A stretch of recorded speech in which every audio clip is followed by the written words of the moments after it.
Bonsoir, bienvenue dans cette histoire pour s'endormir. J'espère que vous êtes confortablement installés, que vous avez pu commencer à vous détendre, à respirer plus calmement, pour que l'on partage ensemble une courte histoire avec de beaux enseignements, de beaux partages. Et puis vous verrez qu'à la fin de cette petite histoire, je vous partagerai une petite inspiration coaching. Mais bien entendu, si vous vous endormez entre-temps, ne vous inquiétez pas, c'est parfait.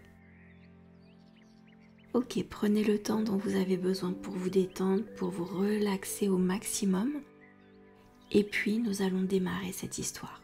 Je vous souhaite une bonne séance.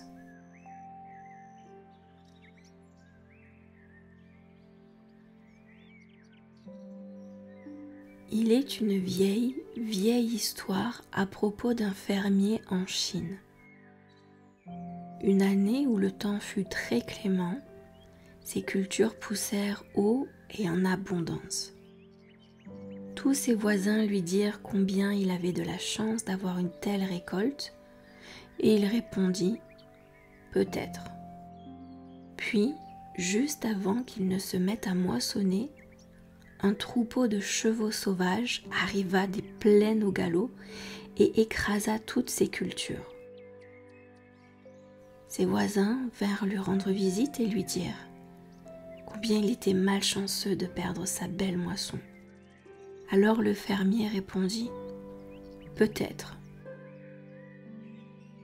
Le jour suivant, le fils du fermier captura un étalon sauvage et 3 juments avec une corde.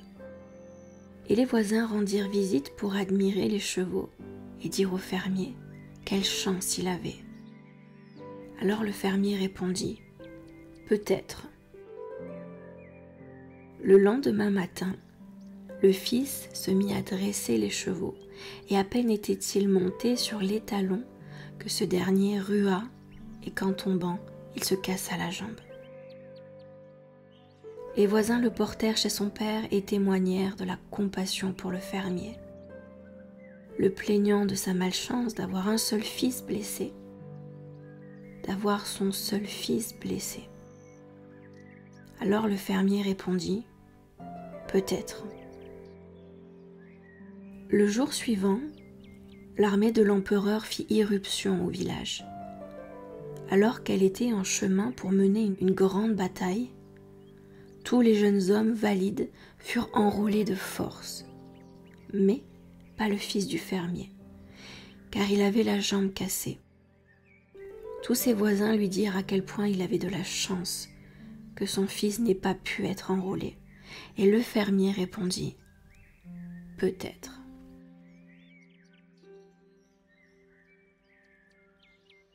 Alors cette histoire, elle est une très très belle leçon de vie, pour plusieurs raisons.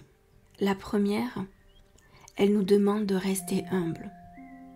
Vous avez vu, les voisins, ils tirent une leçon, un jugement, une interprétation sur chacun des événements, en ayant un focus très zoomé sur la situation. Ils n'ont aucun recul, ni sur le travail fait en amont, ni sur les potentielles conséquences.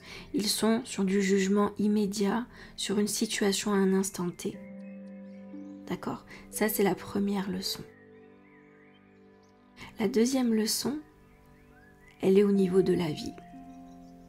En réalité, je ne sais pas si c'est bien ou si c'est mal. Je ne sais pas si c'est un challenge ou si c'est un cadeau. Je ne sais pas si c'est une punition, une tristesse, un mauvais sort, ou si c'est juste le plus beau cadeau que je puisse recevoir. Et quand on dézoome au maximum, eh bien on va pouvoir prendre en considération beaucoup plus d'éléments, beaucoup plus d'informations, et donc reconsidérer sa perception de l'événement et de la situation. Ok ? Donc cette petite histoire, elle est très courte, mais extrêmement efficace, puisqu'elle nous rappelle à l'ordre. Attention aux interprétations, attention au jugement aussi, et aux conclusions tirées beaucoup trop rapidement. Ok ? On peut voir aussi que les voisins ont l'impression que l'herbe est plus verte ailleurs, recentrons-nous sur nous, nos expériences, nos proches, notre histoire, ok? Et arrêtons d'envoyer des jugements à tout va, des interprétations, puisque vous avez vu dans cette histoire, on se rend compte que il n'y a que des interprétations. Aucun fait, aucune perception concrète, que des interprétations de la part du voisinage. Ok? Donc, j'espère que vous pourrez vous endormir beaucoup plus paisiblement, que cette histoire vous inspirera, que bien entendu elle vous permettra de vous réveiller demain matin complètement ressourcée et prête à vivre une belle journée. À très bientôt et bonne nuit.